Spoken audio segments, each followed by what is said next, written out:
Hey guys, in this video I will show you how to recover your Solflare wallet. Alright, let's begin. First, download and install the Solflare app on your mobile phone or Android device.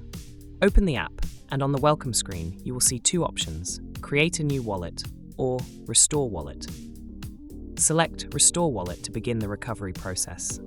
Next, you will be prompted to enter your recovery phrase. Solflare uses either a 12-word or 24-word recovery phrase, which you must have saved when setting up your wallet. If you cannot find it, check your previous wallet settings under Recovery to retrieve it. Carefully type or paste the recovery phrase into the designated field.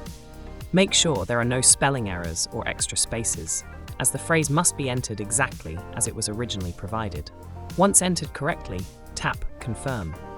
Solflare will then verify your recovery phrase, and if everything is correct, your wallet will be restored, giving you full access to your funds and assets. So that's basically how you can recover your Solflare wallet. And that's it for this video. If you find this helpful, consider subscribing and giving this a big thumbs up. Thanks.